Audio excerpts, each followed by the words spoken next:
पहली खबर लेंगे दोस्तों आपके साथ। पहली खबर हमारे पास है एस्पर्टम को लेकर। जी हाँ, एस्पर्टम। आइए पहली खबर, क्या मेरी आवाज पहुंच रही है, हम लोग कनेक्ट हैं? चलिए सर, बहुत बढ़िया। आइए शुरुआत करते हैं। एस्पार्टम की बात करें दोस्तों, न्यूज अभी हाल में एक आई है।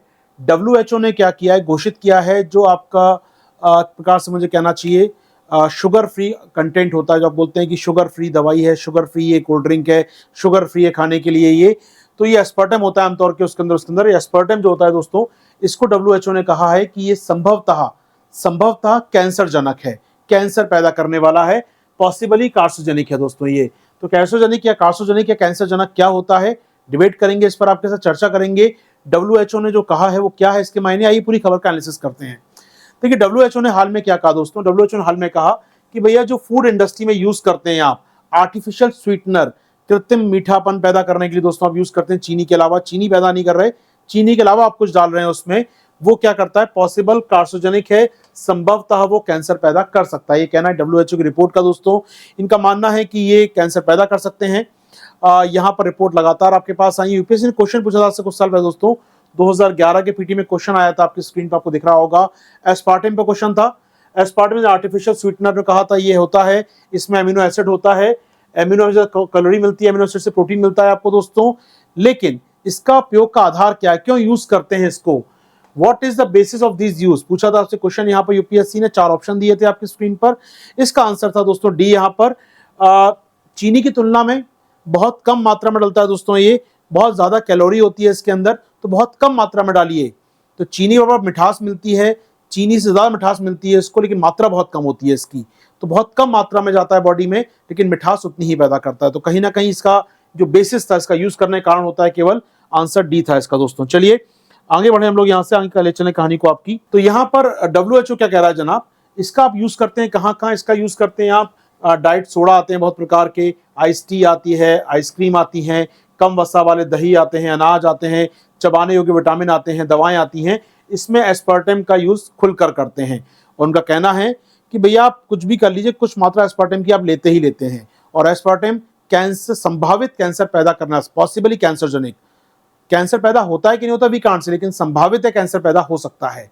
अभी कौन ने कहा, किसकी रिपोर्ट है ये, आइए बात करते हैं संस्था के बारे में। ये रिपोर्ट जारी की संस्था दोस्तों, उसका नाम है IARC, संस्था का नाम देखिएगा IARC, रिपोर्ट जारी की है IARC ने। पूरा नाम international agency for research on cancer. जी हाँ, कैंसर पर अनुसंधान की अंतर्राष्ट्रीय एजेंसी, ये संस्था का नाम है दोस्तों।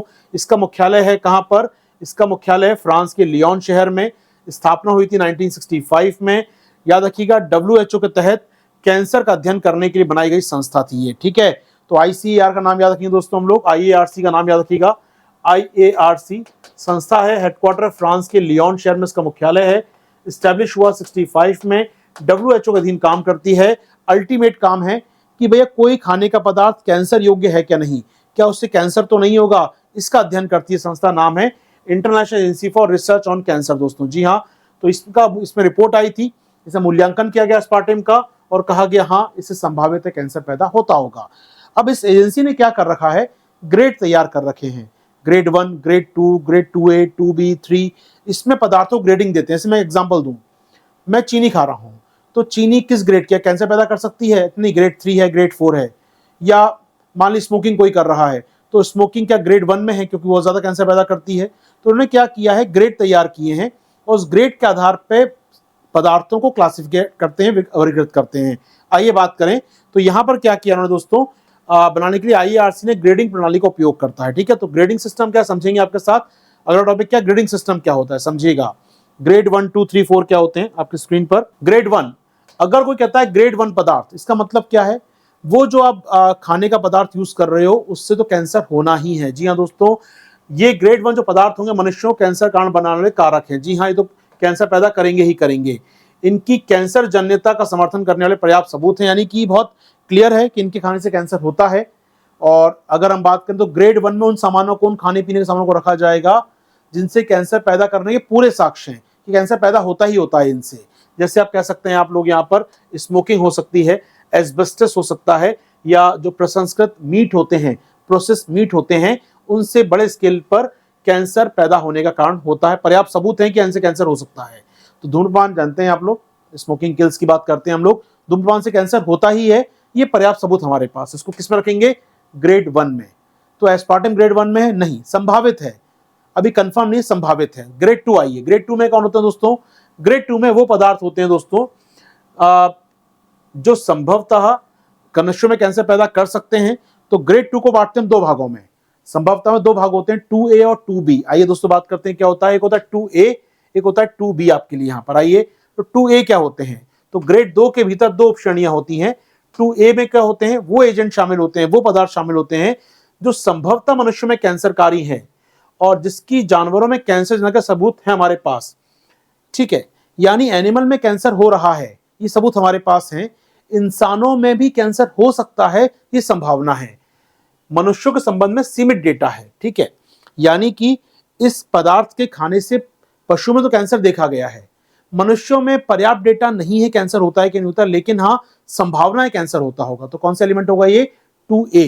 2A होगा दोस्तों, जैसे कि रेड मीट, लाल वाला मीट होता है जो डीडीटी पेस्टिसाइड, कीटनाशी होते हैं दोस्तों, डीडीटी का छिड़काव होता था पहले आपके आसपास। और जो लोग रात में काम करते हैं, नाइट शिफ्ट वर्कर जो होते हैं, जो रात की पाली में काम करते हैं, उनमें 2A प्रकार का कैंसर हो सकता है। खाने पीने की चीज नहीं है, नाइट शिफ्ट में काम करना भी 2A कैंसर कारण हो सकता है दोस्तों। 2B की बात करें, 2B में कौन आता है? 2B में ऐसे कैंसर जनक तत्व आते हैं जो मनुष्यों में कैंसरकारी हैं, लेकिन जानवरों में कैंसर के अपर्याप्त सबूत हैं। 2A में जानवरों में कैंसर हो रहा था, इंसानों में अभी सबूत नहीं है। 2B में वो जिसमें इंसानों में सबूत हैं, जानवरों में सबूत नहीं मिल रहे हैं हमको इसके। 2B में आते हैं दोस्तों, आप इसके बोल सकते हैं सेल फोन रेडिएशन।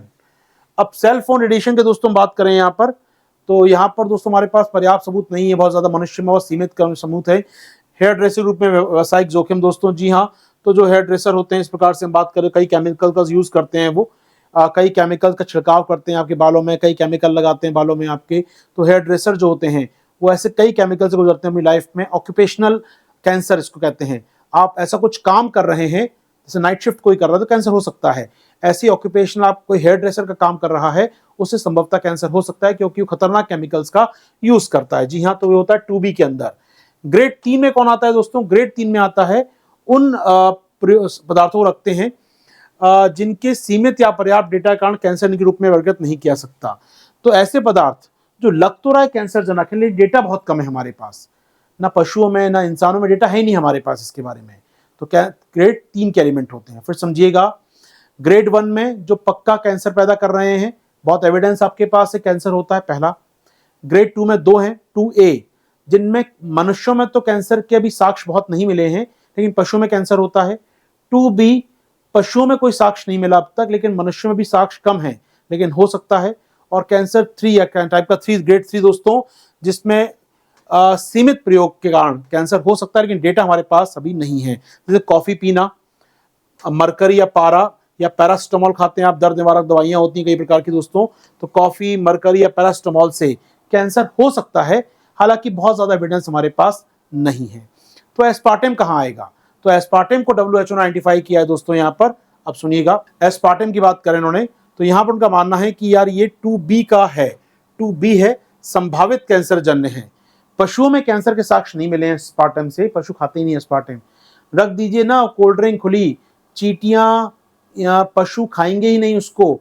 अब उनमें कोल्ड ड्रिंक अपने डॉग को दूं तो वो पिएगा नहीं वाली कोल्ड ड्रिंक, यार वो उसको मीठा पीना पसंद है वैसे, लेकिन कोल्ड ड्रिंक तो पिएगा नहीं वो, वहां पर वो एस्पार्टेम खाते ही नहीं है, ये लोग पीते ही नहीं है इनको यहाँ पर। ये तो पशुओं में जानकारी है ही नहीं। रख दीजिए खुला उसको, चींटियां लगती हैं उसके ऊपर, चींटियां नहीं खा रही, कुत्ते नहीं खा रहे, इंसान को पिला रहे हो आप एस्पार्टेम। जी हाँ दोस्तों, आइए तो ऐसे बारे में एस्पार्टेम कहाँ रखा गया है? 2B में रखा गया एस्पार्टेम को दोस्तों। लेकिन सवाल ये भी याद रखिएगा कि WHO कभी ये नहीं बता पाता आपको कितनी मात्रा बॉडी में, कुछ मात्रा तो बॉडी को स्वीकार्य हो सकती है, कितनी आप कह सकते हैं अल्कोहल जैसे होता है ना, अल्कोहल कितनी मात्रा स्वीकार हो सकती है बॉडी को, तो इसको लेकर रिस्क होता है हमेशा कि कितनी क्वांटिटी तक आपको स्वीकार्य है, इसके बारे में अध्ययन नहीं किया गया है। क्या एस्पार्टेम आप एक टैबलेट डेली खा सकते हैं, एक कोल्ड ड्रिंक पी सकते हैं, या आधी पी सकते हैं, या 1/4 पी सकते हैं, या 4 दिन में कोल्ड ड्रिंक पी लीजिए। तो एस्पार्टेम कितनी क्वांटिटी शरीर के लिए खतरनाक है, ये जानकारी नहीं है। हाँ, एस्पार्टेम संभावित कैंसर पैदा कर सकता है, इसकी जानकारी है। यहाँ खत्म होती है खबर दोस्तों हमारी ये। उम्मीद कर रहा हूँ 3-4 कीवर्ड आपको मिल गए होंगे। IACR का नाम सुना होगा आपने दोस्तों, IACR का नाम सुना आपने, सुना ग्रेड 1 से लेकर ग्रेड 3 तक क्या होते हैं, इसकी जानकारी आपने ली मेरे साथ। इसके अलावा हमने बात की यहाँ पर 2A 2B के बारे में, और आस्पार्टम किस में आता है दोस्तों, 2B में आता है। और एस्पार्टम के यूज क्या क्या हैं, इसको लेकर आपने मेरे संग चर्चा पूरी की होगी। क्या टॉपिक क्लियर है हम लोगों को दोस्तों? ये बाकी बता दूं दोस्तों, अनअकैडमी के विशेष ऑफर आपके लिए, विशेष ऑफर चल रहे हैं, खासकर आरंभ बैच लॉन्च हो रहा है, आज से आपका आरंभ बैच लॉन्च हो रहा है दोस्तों। कोड यूज करें मेरा आशीर्वाद 360, डिस्काउंट प्राप्त होगा, जुड़ने का मौका मिलेगा, मेंटरशिप में आने का मौका मिलेगा दोस्तों आप लोगों को। तो जुड़िए मेरे साथ यहाँ पर आशीर्वाद 360 कोड का यूज करके, ठीक है। चलिए, तो ये हो गया कोड दोस्तों डिस्काउंट प्राप्त करने के लिए। इसके अलावा प्रतिज्ञा बैच चालू हो रहा है दोस्तों हमारा 10 अगस्त से, जहां पर हमारे ऑफलाइन के मेंटर्स आपको गाइड करेंगे। क्लास होगी मुखर्जी में से लाइव आपके लिए दोस्तों। जी हाँ, तो इसके लिए भी कोड कौन सा है, आशीर्वाद 360 यूज कीजिएगा प्रतिज्ञा बैच में ज्वाइन करने के लिए। बाकी ये है दोस्तों आपके सामने एक फोन नंबर, यहाँ संपर्क कर सकते हैं, या आप टेलीग्राम पर जाकर मुझसे डायरेक्ट बात कर सकते हैं दोस्तों। तो कैसा लगा सेशन, कमेंट बॉक्स में बताइएगा जरूर आप लोगों के लिए।